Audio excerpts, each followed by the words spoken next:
This is the After Party, live with Kim McAllister. Pick a couch, grab a drink, and settle into the conversation.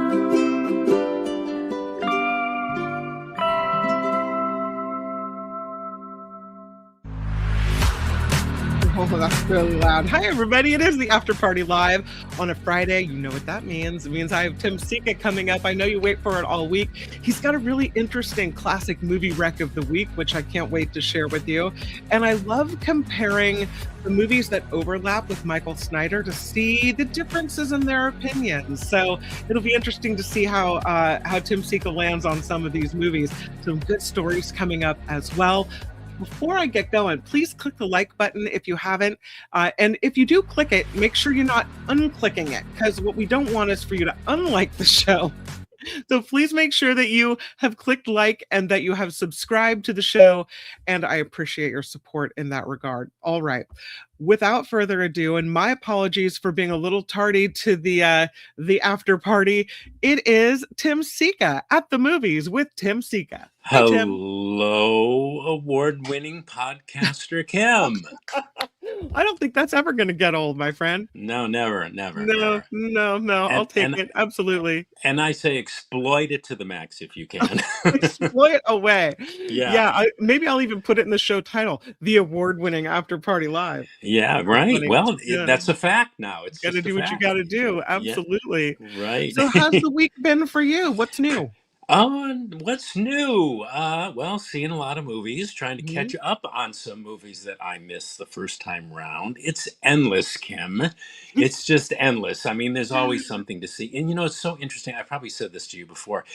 People always ask me, like, well, what did you think of this? What did you think of that? And I'm thinking, okay, I pretty much saw and covered pretty much everything I need to cover this week. And it's always the one movie that people ask me about I haven't, for whatever reason, seen. So That's anyway, yeah. It's very frustrating. It's really hard. It's just hard to keep up because so many movies are being made and released now by different companies and boutique companies and major studios. And yeah, anyway, it's never boring. Never boring. Can I throw this story at you before we start? Sure. Go up and away on the reviews. I've got this story, and you did such an interesting and good review of the Odyssey last week. And yes, the Odyssey. I saw this story where you mentioned during your review that the makers of this movie they didn't CGI it. They used real Viking ships, and they were on real locations, and everything you see there is real. Well, then I see this story.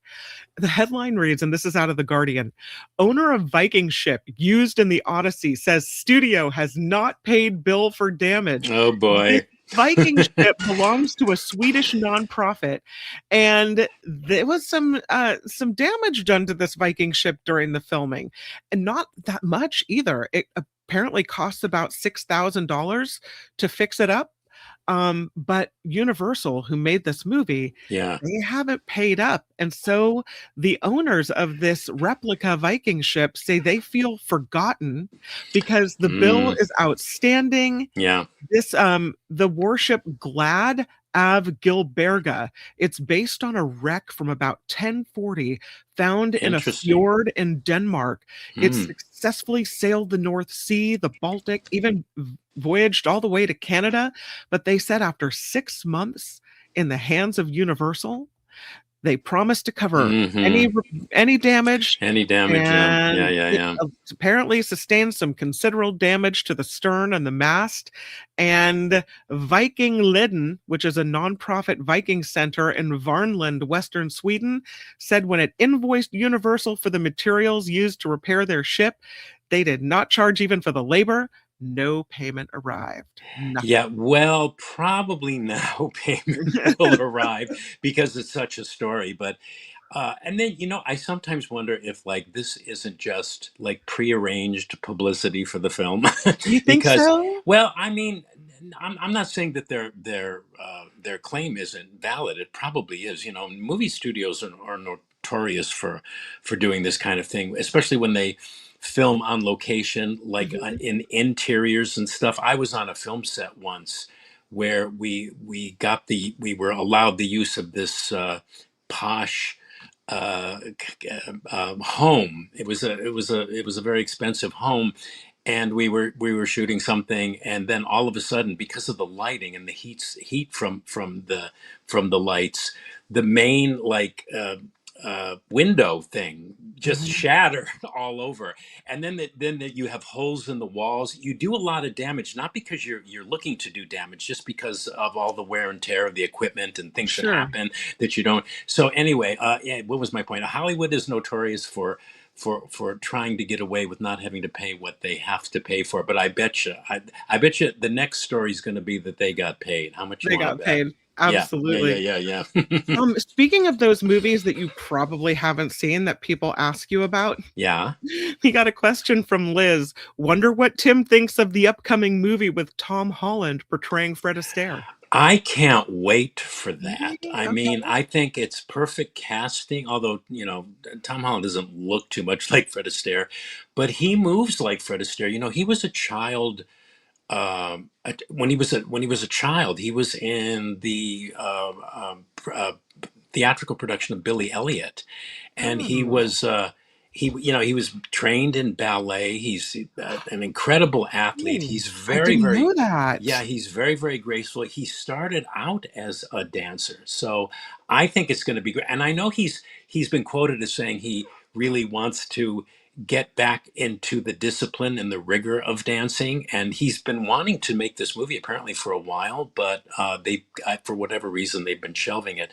But I think now with the Spider-Man movie, and it's probably going to rake in a million bucks, billions of Mhm. dollars, he'll have the cachet to make this movie. Yeah, I can't wait for it. I mean, I don't know much about Fred Astaire, his personal life. I know he started out with his sister and all that stuff, but it's going to be an interesting movie. I think he's going to be great in it, and I can't wait to see it.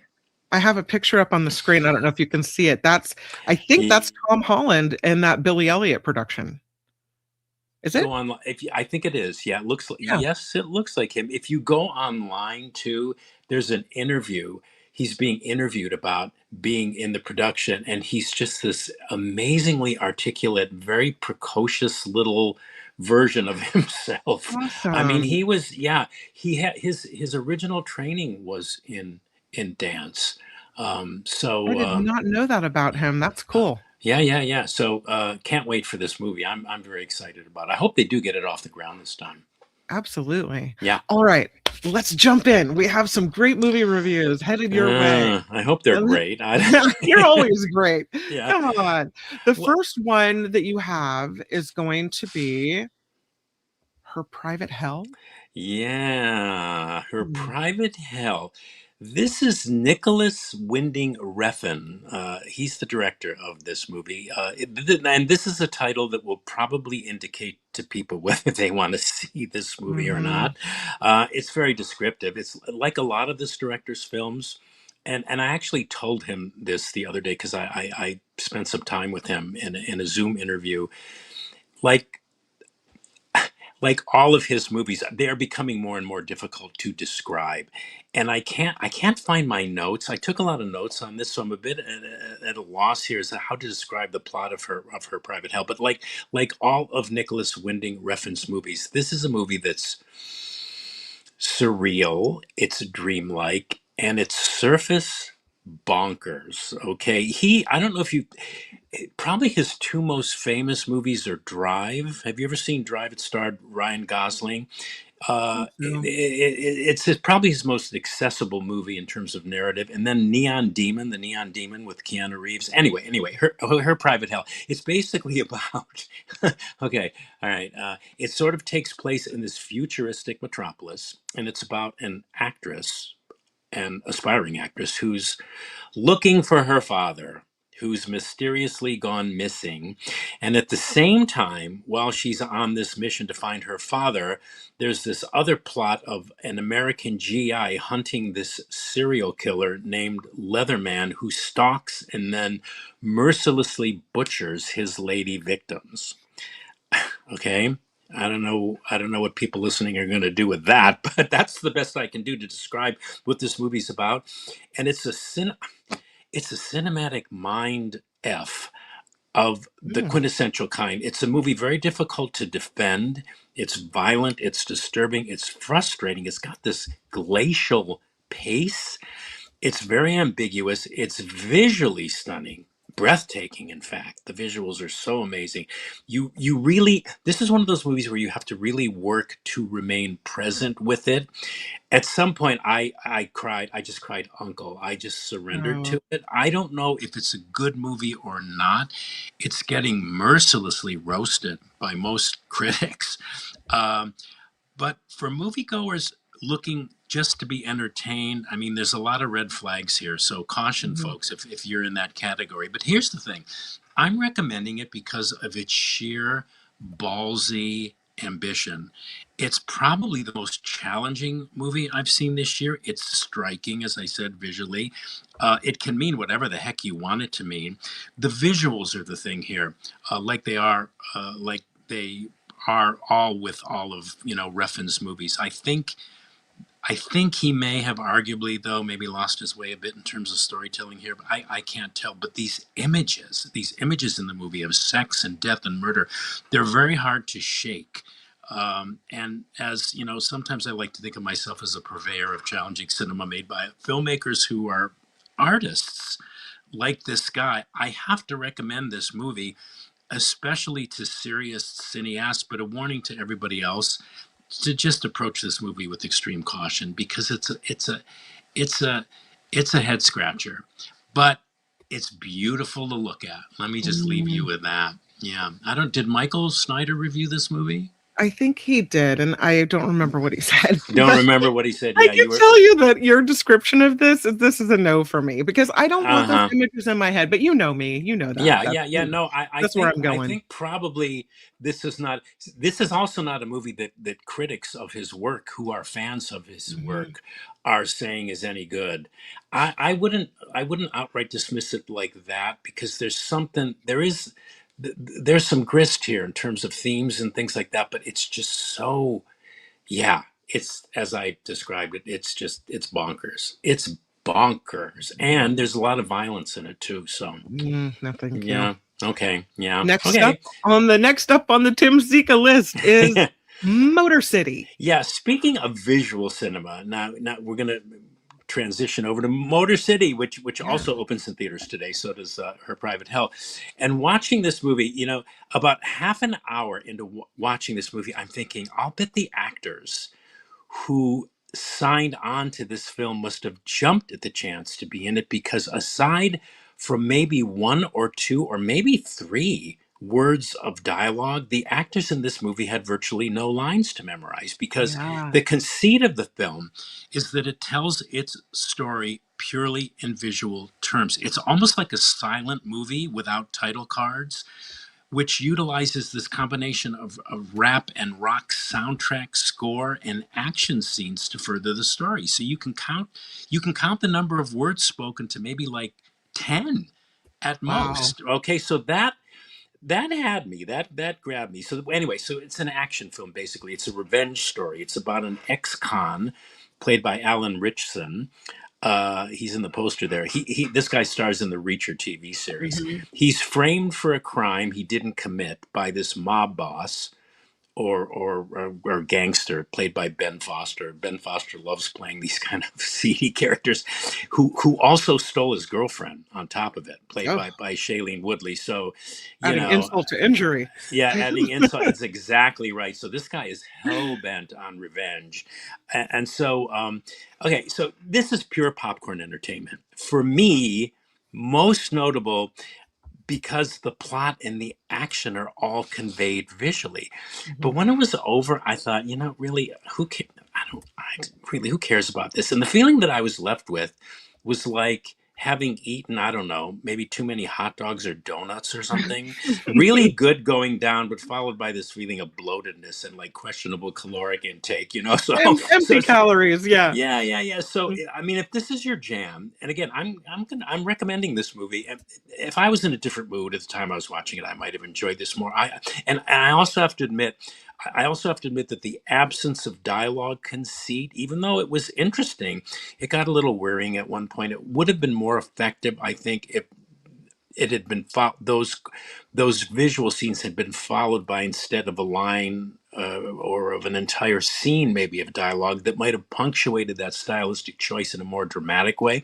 But overall, as far as action movies goes, this one were there's also, to its credit, there was one very grueling and very effective knife fight to the death in a closed elevator compartment between the ex-con and the gangster, which Mm. is probably, it's gruesome as hell, but it's probably the highlight of the movie, and I think it's worth the price of admission alone. So as far as action movie goes, this one tried to do something differently, which for which I definitely think it deserves some props, and it did deliver for the most part in 100% of its action scenes. I have to recommend it. I get pickier and pickier the older I get, and the more I Hmm. review these movies, I get pickier and pickier. So for me, it's sort of like, like I said, it was like, yeah, empty calories. But if you just Hmm. want to go and have a visceral thrill and be entertained in a kind of a unique way, I mean, there's no dialogue in this movie, and yet the story unfolds in an absorbing, interesting kind of way. I think you might really like Motor City. Yeah. It's funny because I find that the premise of a shoot 'em up action movie like this with no dialogue to be very honest. Like, why are you Hmm. going to see this movie? You're not going for the story. You're not going because you care about clever, Arnold Yeah. Schwarzenegger, I'll be Yeah. back kind of lines. You're Hmm. going because you want those action sequences, right? Yeah. You're going because you want those fights. You Yeah. want the Yeah. gory killings and the Right. brutal fights and the bones breaking and the this and the that and the And the shoot 'em ups. adrenaline, Yeah. yeah, and the adrenaline pumping music and whatever. So great. Take away the dialogue and just give the people what they want, which Yeah, is Motor yeah, City, right? I mean, yeah, and yeah. that's what they did. Yeah, that's what Mhm. they did. And it's also, it's kind of clever because there's this subplot to this love story, which is kind of interesting. Because you're wondering, like, she also willingly like left this guy for this gangster guy because he went up the river and he got a 25-year sentence in jail for, he was set up. There was this drug bust and he had nothing to do Mhm. with it. But anyway, so there's also some interesting character things going on, but it really is, in the end, it's just this empty empty movie that, I'm thinking, oh God, I could have revisited, I don't know, Citizen Kane or something during the time I spent watching this movie. But it's, if you like action movies, I recommend it. I mean, there's nothing to Alright. not recommend it. I mean, it delivers what it promises, and it does so in a different way. I've never seen an action movie like this before. So Well, I can't wait to yeah. tell my husband about it because not only is he from Michigan, but he also Ah. likes this actor and he also likes this kind of, action movie. So I think Yeah. I think this is up his alley. Yeah, Yeah. yeah, and Alan Richson, his name. Yeah, he's. Mhm. I mean,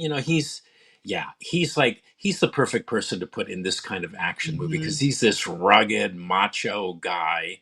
Yeah. Yeah, that just, yeah. It's, yeah. I think I your husband. I bet he'll like it if he He'll goes to like see it, it. Yeah. and if I happen to be in the room, I'll spend my, time with my hands over and my fingers in my ears so I don't hear the bones breaking and see the grossness, so, Yeah, yeah. Well, Um some of it I did watch blocking out my ears because I thought, okay, I'm watching this, I see it, I know there's no dialogue, so I'm not going to miss any plot, but I don't have to hear the bones crunching. You know what I mean? Right, Yeah, right. yeah. It's gross, So, that's gross. yeah, yeah, Um, yeah. this is another movie that it's the Oh, look at that picture is a poster. little bit, "Hello, I want your Hell, sex." I want your sex. Yeah, and I'm also going to recommend, with a goodly amount of caveats, this next movie. I Mhm. Want Your Sex. I was looking forward to it because I'm a fan of the cinema of Greg Araki. He's the co-writer and director. And this is not the 1987 single by George Michael. He wrote a song called "I Want Your Sex." It was a big Yeah. hit, but it's the latest movie directed by indie, and I guess you would say subversively. Yeah, he identifies as a queer filmmaker. Although, I mean, this movie is for anybody that has ever had sex. Let me tell you.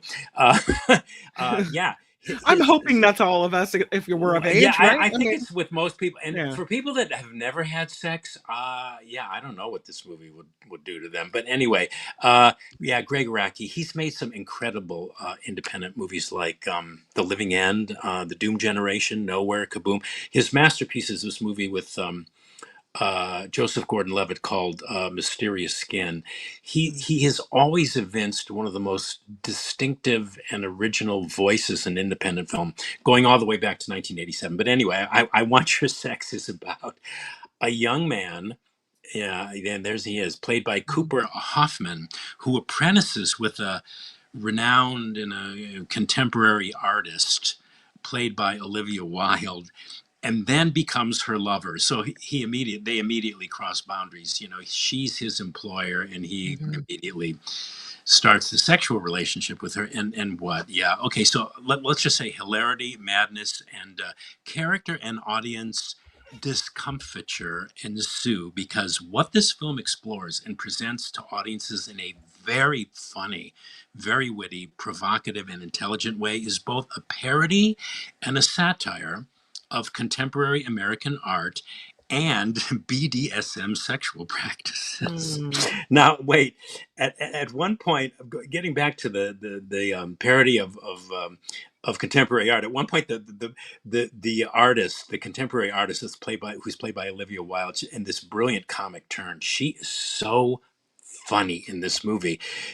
She says to her apprentice, she says something like, "Contemporary art is a scam. You know that, right? Because the real art is convincing people you're making something meaningful and complex when it's really just arbitrary masturbation."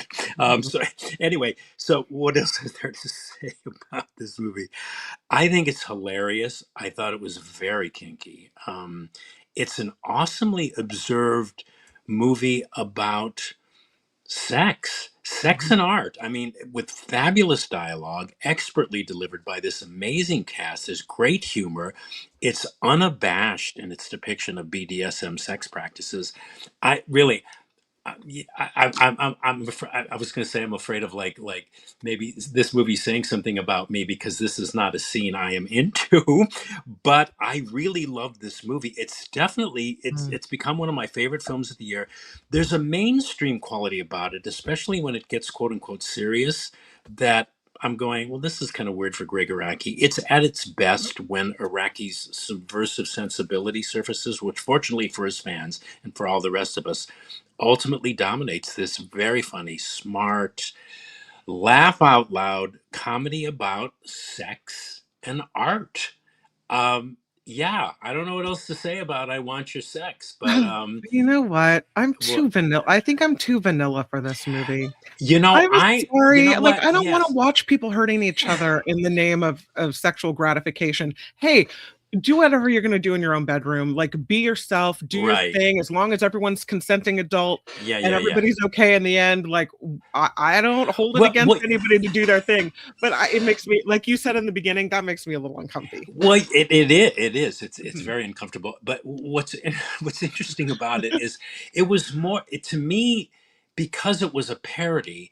They played this stuff more for laughs, and there was really only one scene where I thought, "Ooh, that would hurt," but most of it is funny.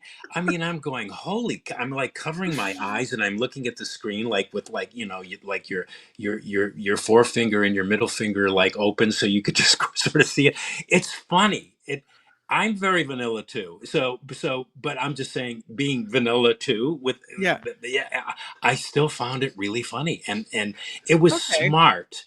It's Hmm. almost like it was like there was this wink wink quality about it that I loved. It's like, okay, this stuff is like, yeah, this is really silly, but I How do found you it smart. That's why I liked it. Yeah. How do you make a movie like this with so much sex stuff in it and Yeah. not, like, show all of the stuff you've got, like, and not, like, really have the sex and do the things?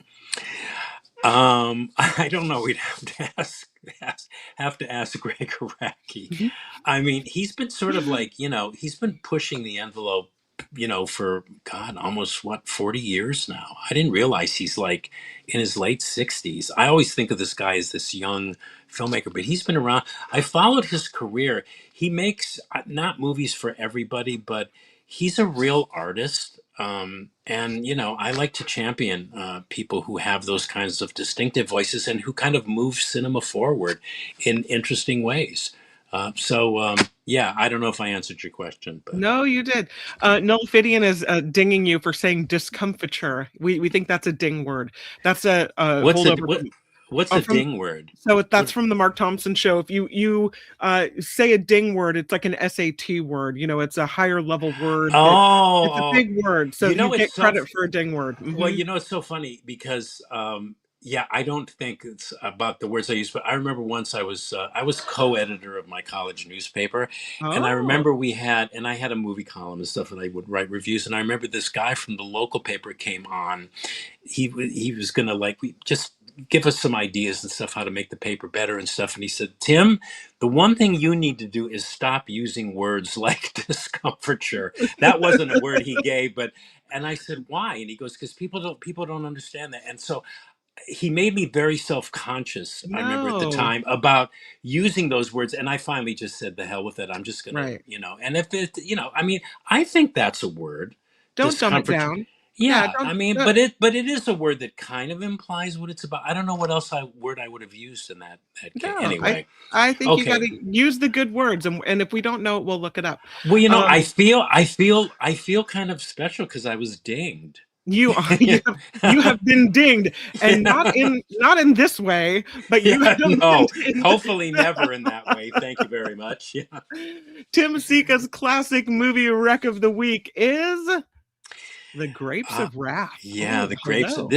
This is a great John Ford film from 1940, which won the director his third, I believe, of his four Best Academy Awards for Best Director. And this is the movie version of the John Steinbeck novel. Did you ever read it? Mhm. We had to We had to read read it it in in, school. yeah, Yeah. we had to read it in high school.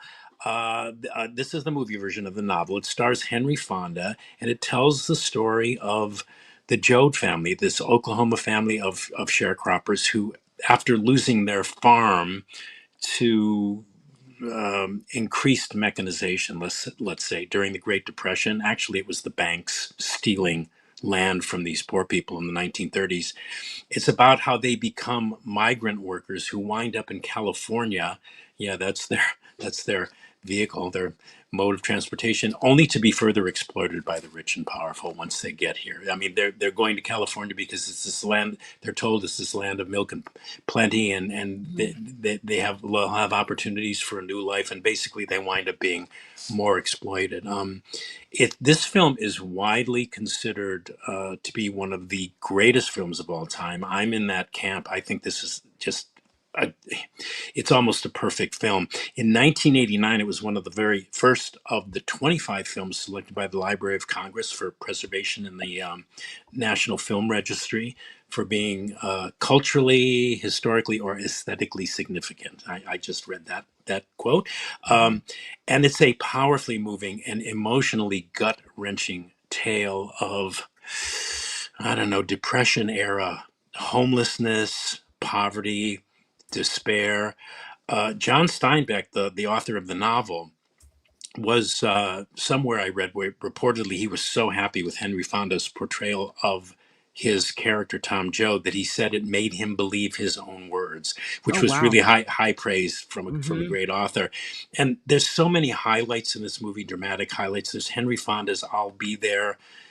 A fella ain't got his own soul, only a piece of the big soul that belongs to everybody. Scene where when he's branded an outlaw, and so he leaves his mother, Majo, magnificently played by there she is. Yeah, that's the scene. That's right before his famous speech. Jane Darwell plays Majo. She won a 1940s Best Supporting Actress Oscar for her performance. She's so moving in this movie. Some other highlights are with the looks on the faces of the starving children in one of the camps where the Jodes stay on their way Hmm. to California. There's the defrocked preacher. Oh yeah, he's in the poster there. He's the third from the right. That's John Carradine playing the defrocked preacher Casey. There's a scene where he's asked to say words over the grave of Grandpa Joe because he dies en route to California, and he says something like, oh, well, it was something like, I wouldn't. I wouldn't pray just for an old man that's dead because he's all right. He's at peace. But if I was to pray at all, he says I pray for folks that are alive and don't know which way to turn. Beautiful, beautiful scene that I will always remember. There's all Ma Jode goes through her personal things as she's being forced out of her home. It's a beautiful scene, no dialogue. She's going through memories of her past, old postcards, maybe earrings she wore when she was a young woman. It's just, there's so many highlights and so many beautiful scenes, so many classic moments in one of the great Hollywood classics. Yeah, Grapes of Wrath. It's on Amazon Prime. So if you haven't seen it, folks, you need to make this one a priority, in my opinion.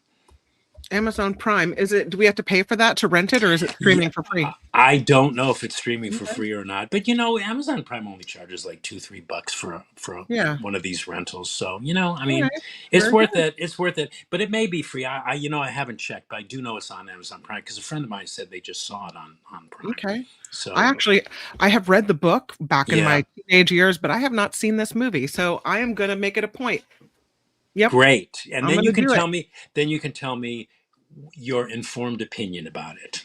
Oh, poverty gets me, and poor children get me, so I'll probably spend it Yeah. on the couch crying. But Oh yeah. There's a lot of crying to be had in this Hey, movie. do you think that a 12-year-old could watch this movie? Yes. Okay. Yeah. I really do. I think they would find it. Yes. Yeah. You know what Jacob and I are watching What? during the day. My husband has him staining the fence in the front yard. I love it because anything that keeps his face out of a screen. But in the evening, he always like, "Mom, let's watch something." And so there's a new series on Netflix. It's the remake of The Little House on the Prairie. Oh And yeah, I saw so that. we're Yeah. watching that together. Is it good? Is it good? It's not bad. I mean, Yeah.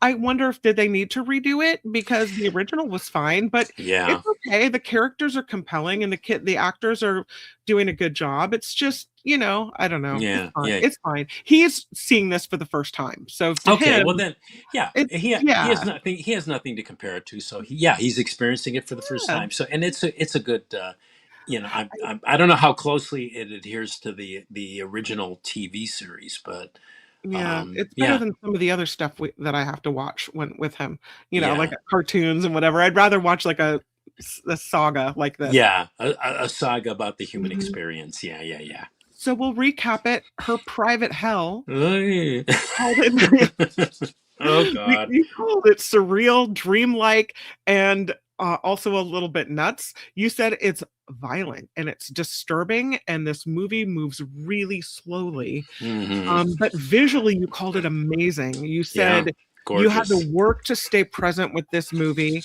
and you're still at this point not exactly sure what you think of it, but you are recommending Her Private Hell because you said it was boldly ambitious.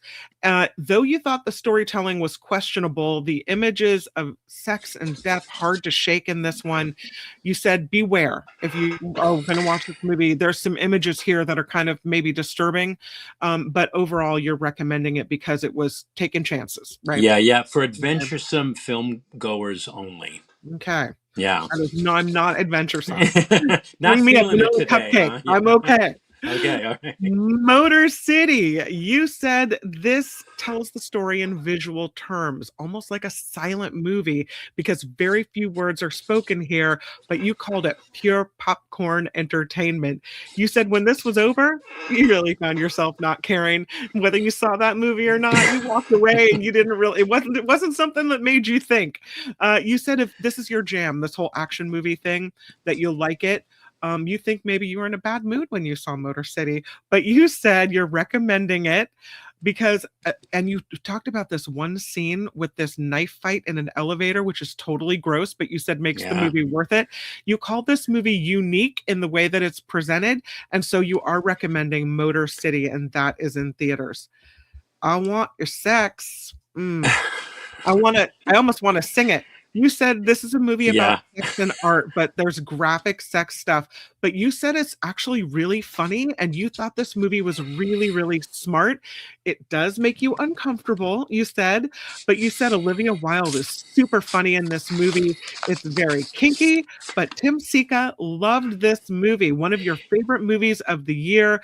Funny, smart, laugh out loud. I want your sex. You Lots of know, it's sex. so You fun. want your sex. Yeah, yeah, you know, it's funny, Kim, when you said that, I just realized, like, I saw this movie by myself. I can't imagine watching it with anybody else. I would probably be too embarrassed Maybe with your for partner, but them. Yeah, maybe. No, I don't even know with my partner either.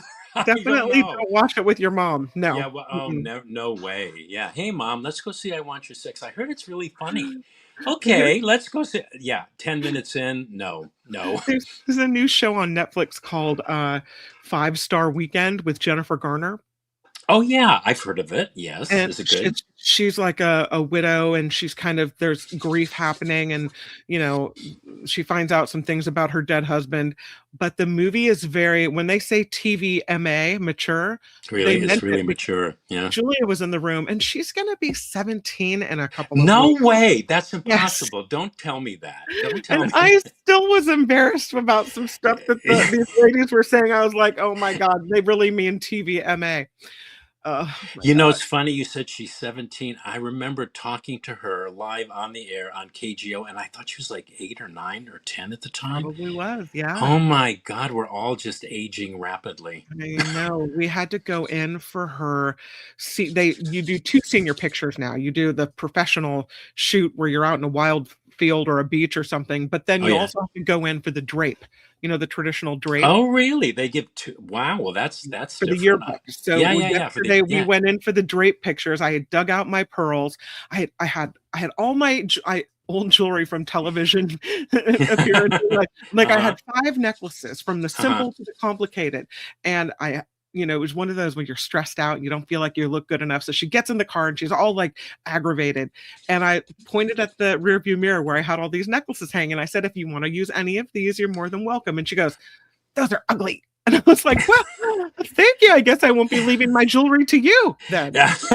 Well, maybe, yeah, yeah. Maybe they looked like they were like better suited to an older person I than a guess. younger person. Yeah, I yeah. guess so. But yeah, so she's going to be a senior in high school this year. Unbelievable. I Pictures can't. turned out cute, but after all of that, I'm Yeah. telling you. Anyway, my whole point is to say, yeah, it's uncomfortable to watch You don't want to those watch this either your with your kids. No, 17-year-old daughter or absolutely. son. I don't think I'm parents out sorry. there. No, I no, no, no. digress. Yeah. Okay. The classic movie wreck of the week is The Grapes of Wrath. If you haven't seen it, Tim Sika says, let's make this a priority. It's almost a perfect film, you said. Powerfully moving, emotionally gut-wrenching tale of poverty. You said this is a great Hollywood classic. It is on Amazon Prime, The Grapes of Wrath, and especially for those of us in California. Right, we frequent Yeah. Monterey, we frequent Salinas, so we know there's a John Steinbeck museum. If you Hmm. haven't seen the movie, maybe it's time to check it Yeah. out on Amazon Prime, The Grapes of Wrath. Definitely. Yep. Yeah, and Tim Well, Sika, well, you're we did it. amazing. Yeah, we did it. Love We did it. you. We did it again. Thank you for all your assistance and your input and your comments, which are Yes. always welcome. Excellent. Thank you. Thanks for all the movie reviews, and it's so good to be back with you. Thanks for coming on twice this week. Oh, you're welcome, Kim. It's always great talking to you, and I love being on your show. So, on this award-winning podcast, I have to add. Yahoo! Yahoo! At the movies with Tim Sika. Thanks, Tim. You're Adios, Liam. welcome. Okay, talk to you Bye. next week. Bye. Bye. That's At the Movies with Tim Sika. And of course, Tim is on around about 1:30 p.m. Pacific on Fridays. And he always gives you a lot to think about. At the Movies with Tim Sika. Wonderful reviews. I saw this. I got it wrong. My apologies. Teacher Lori is correct. That 5-Star Weekend, she said, is not on Netflix. It is on Peacock. She is right. I am wrong. Thank you for the correction. Appreciate that. Thank you for keeping me honest. Thank you for the contribution. Look at Glenn. Happy weekend, everyone. It's a kitchen renovation for Glenn. Awesome. I can't wait. Take a before and after picture and let us see what that looks like. Very cool. All right, let's get this story in here because I don't know if you saw this. It turns out this out of SF Gate. There's a series of tunnels, secret tunnels underneath the town of Solvang, where Solvang is on the west coast. It's in California. It's on the central coast, I should say. And it's this town that is very kitschy. A lot of tourists check it out because of the building styles. I remember going on the way to Disneyland. My grandparents would always stop in Solvang. My grandpa would buy some peanut brittle at the local bakery here, and we'd walk around and do some shopping. And they have, all the typical Danish architecture and the blue and white dishware you can buy. Did you know, though, that underneath all of these amazing old buildings, tunnels, a network of tunnels, there is a tour that you can take called the Solvang Ghost Tours and the Solvang Wine and True Crime Tours, and they cover the creepy parts of the town's past, including rumored hauntings over the last century, a serial killer that was there in the 1970s. But there's very little written historical record when it comes for the original purpose of these tunnels. And a lot of these passageways, according to SF Gate, still exist today. Now, people think, was it rum running? Some kind of alcohol movement going on through the town? Did they build the tunnels during the Prohibition, right? They said with Solvang being the waypoint between Los Angeles and San Francisco, where during Prohibition things are being smuggled and kept underground, maybe that reasoning has some merit there. I don't know.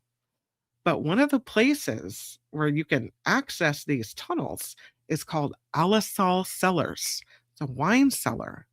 And what they now do with their underground tunnel area is they use it as an event space. It's on Alisal Road in Solvang. The building used to be a wine tasting room, and you access it by this short set of steps down from the sidewalk.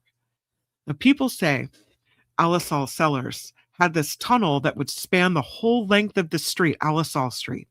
Hard to imagine, they say, why you would need a tunnel that stretches that far, but there's some sealed off doors inside the space. The managers there say, there's nothing to see. There's nothing past those doors. Secret tunnels underneath Solvang. They tell people on the tour that there's more going on than meets the eye in the town of Solvang. And Alisal Cellars is the easiest visual representation of that because there's stairs going below grounds there. There's also a network of tunnels beneath the Wine Valley Inn. Incredibly expansive.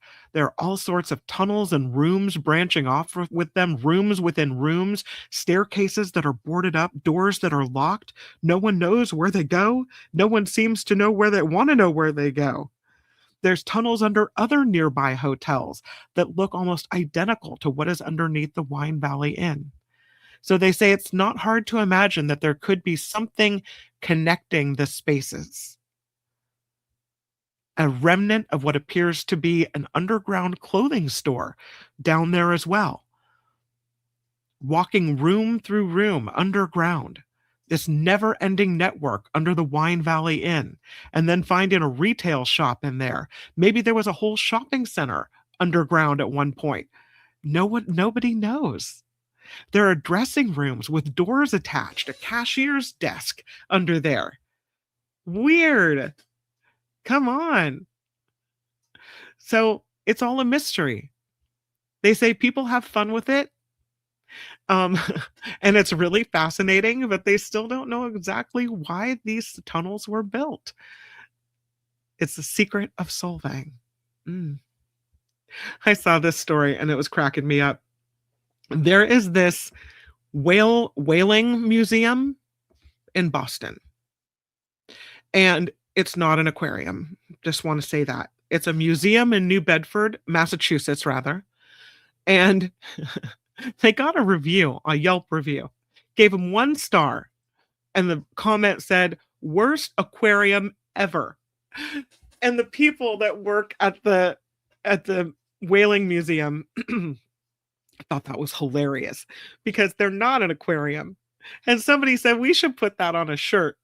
And so they did. Worst aquarium ever. 1 star. The review, they say, has become iconic. The review was given in 2020, this 1 star review, worst aquarium ever. And the director of the museum says, yeah, we don't have live whales here. We're actually the worst aquarium ever because we're not an aquarium. And they leaned into this. For the past couple of years, they said we were joking it should be on a t-shirt. And so they did a test run. 6 years later, the review is on sweatshirts and t-shirts and bags and whatever you can think of. People are coming to the Whaling Museum just to get this funny sweatshirt. It's kind of cute. They say they've sold out. You can't get one right now because they're so popular in this area. The director of the New Bedford Whaling Museum says she sees people around town who aren't affiliated with the museum. She sees these shirts all over the place.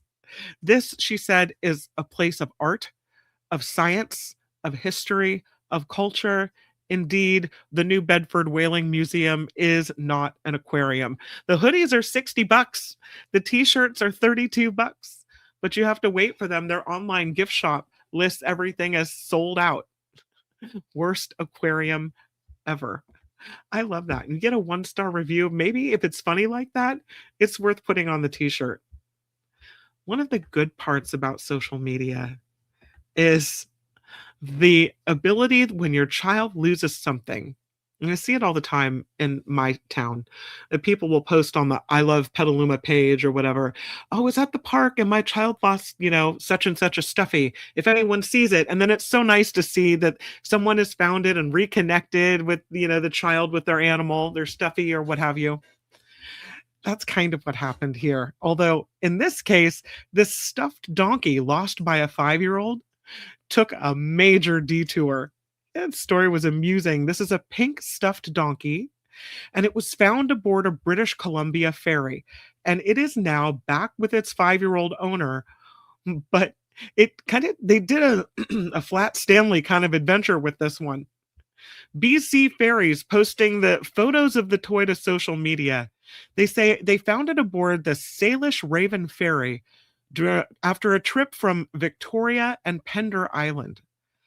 The donkey's name is Churro the Burro. Churro the Burro was taken on an adventure that then the BC Ferries shared on its social media channels. Photos of Churro the Burro on the Salish Ravens Bridge, in the engine room, in the gift shop, on the ferry, and the posts made their way to the news media, caught the attention of the mother of the child who lost Churro the Burro. She hadn't realized that her son lost the donkey until seeing an article about Churro. She said, we're just really grateful. This is a really special experience for them to have a peek behind the curtain. The toy, formerly known as Donkey, will be keeping the new Churro the Burro moniker. So I guess the people aboard the ferry named it Churro the Burro, and they're going to stick with that. But that's kind of fun. A fun way to get something back to someone. I have this story, and it kind of pleases me because there is a bill in California, or proposed law, I should say, to prioritize human customer service agents over AI. When you call for customer service, do you want to hear a human, or do you want the whole AI menu? What really bothers me is, for some reason, companies think that they can put up this AI phone tree kind of situation and give it the basic facts, hours of operation, the return policies, basically everything you could find on a website, and somehow that's going to work. When you call a company, I think, this is my experience, when you call a company, it's because you have something that you need more in-depth help with that can't be answered from the website. I don't need an AI regurgitation of policies. I need a real person to talk to me about the real problem that I have with something, or maybe I'm calling with a compliment, whatever.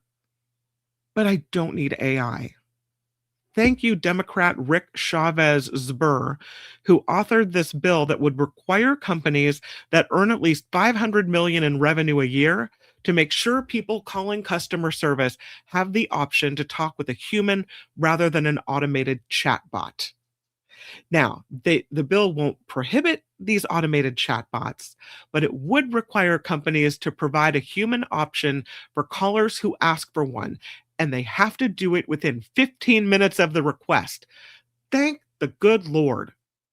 I wonder if that means companies like Facebook or Meta or Google that make bundles of money where you can never get a hold of anyone will have to be providing a human being to speak with.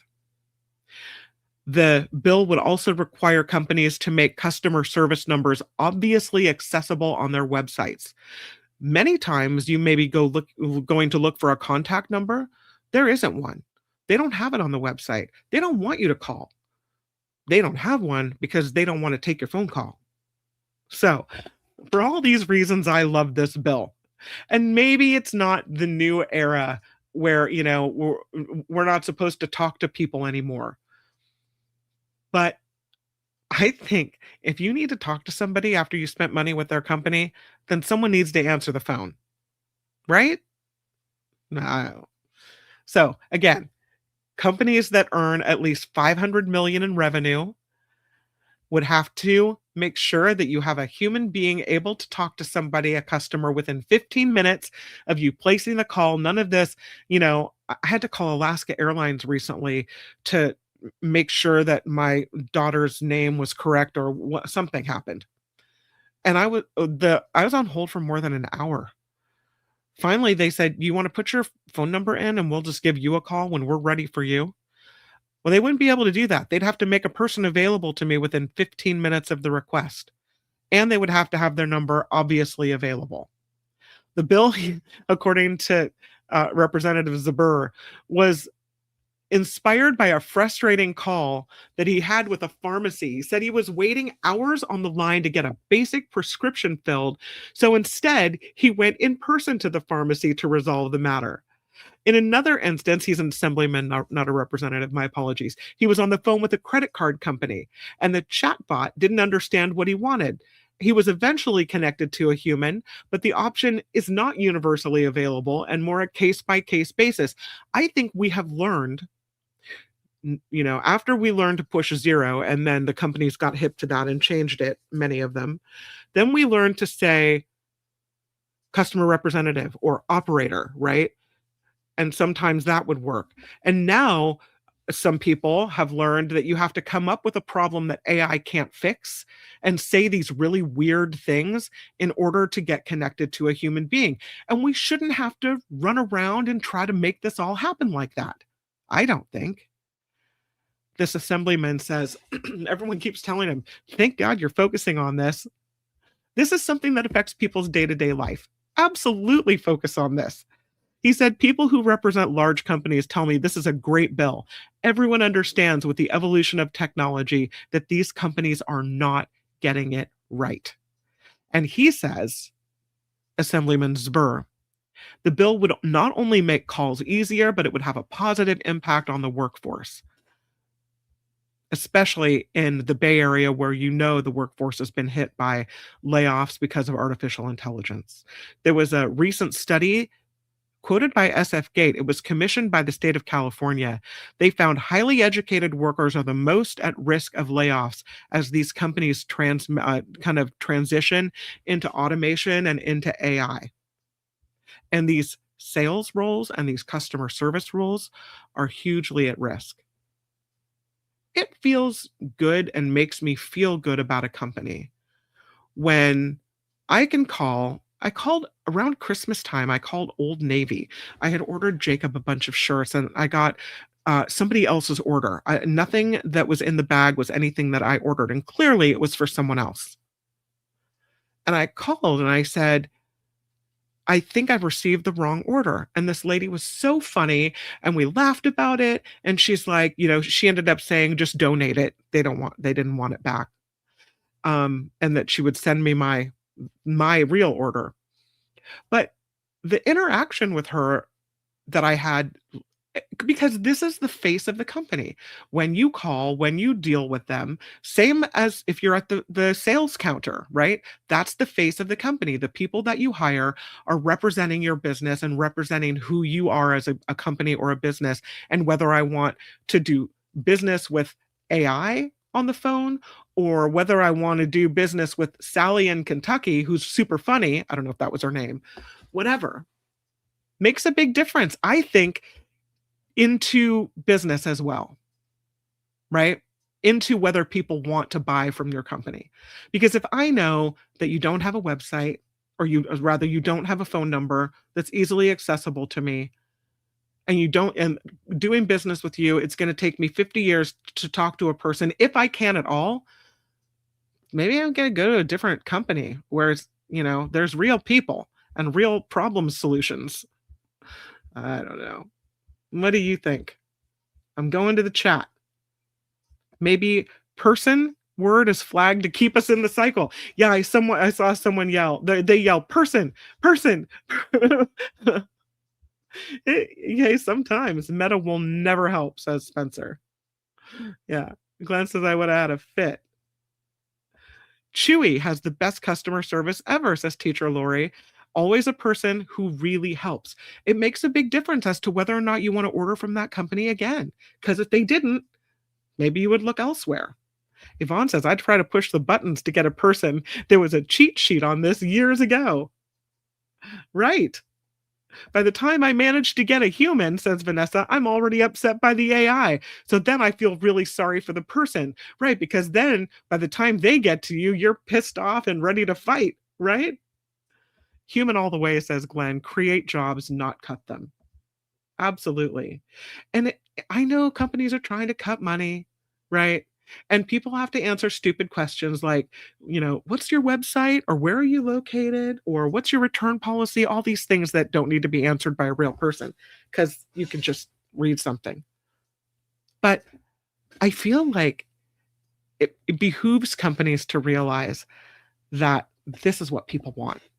We don't want to talk to your dumb AI phone tree. We don't want it. That's not why we're calling you. No, thank you. Chewy is a business that sells pet items like dog food, I think, and cat food and cat pet toys and that type of thing, right? I think that's what Chewy is. Yeah. Chewy's representatives always speak English. Yeah.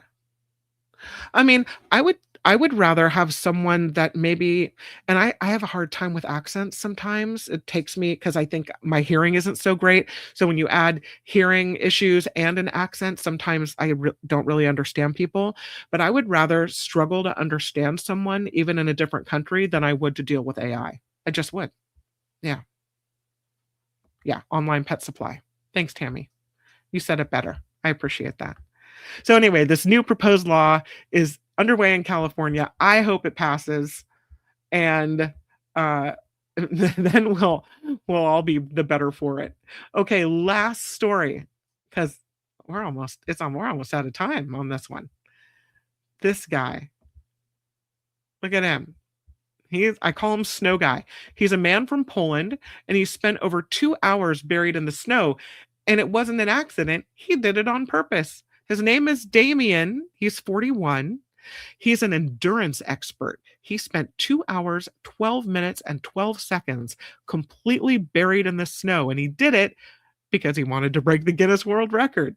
He now earns the title, the longest time spent in direct full body contact with the snow for a male. He did this in the town of Szlatowa, Poland, back in February. He had previously broken the record for the longest duration full body contact with ice, 5 hours, 1 minute, 33 seconds. So the snow thing at 2 hours, this is nothing for him. Oh my. He credited a buddy of his named Valerian, whose Guinness World Record titles include the longest duration submerged in ice water, for helping him prepare for this attempt. He said, he's been instrumental in preparing me mentally and physically for what it takes to endure such extreme conditions. Okay, you can keep your Guinness World Record. Why would you want to put yourself through this extraordinary discomfort? Yikes. No, thank you. I mean, I guess maybe if you prepare your body and mind to do something like this, then if you got really caught in an avalanche or in an accident, maybe you'd be better prepared to survive it because you're used to it and you wouldn't panic or freak out. Or I I don't know. Do you slow your heart rate down? Like, what do you do? Slow your breathing? Conserve your body heat? Ugh. Well, congratulations, Damien, who's now the longest time, the record setter for the longest time spent in direct full body contact with snow. 2 hours, 12 minutes, 12 seconds. Congratulations. All right. Thus ends the after party live on a Friday. Thank you so much for being here. You guys are amazing, and I just love spending time with you. Huge thank you to Glenn for throwing in a couple Australian dollars. Really appreciate that. And thank you to everyone who also contributes to this show via PayPal. The show could not happen without you. And so it becomes an important part of paying for the platform and paying for the podcast audio platform and all of these things. So thank you, thank you, thank you. Thank you to Joyce M., the most recent contributor of this show, James M., Wes, also, Vicky S., Alicia P., the most recent contributors. Huge thank you. Thanks to everyone who sends stories. Teacher Lori sent me one about puggles that I'll do on Monday. I was going to do it today, but I ran out of time. But we'll do that on Monday. Also on Monday, Mark Thompson is back on the Mark Thompson Show. Can't wait to hear about his vacation and his trip. Maybe we'll get to see some photos, but I'm looking forward to that. Sarah Kenzier also returns on Monday, and I'll see you on Monday as well. Have a really, really great weekend. Make it the very best weekend that you can, and I'll see you back on YouTube in just a couple days. For now, bye, everybody. The After Party Live would like to thank the following contributors and viewers like you.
Oh, well, let's all use Glenn's cheeseburger trick. That's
Oh, I haven't posted those yet.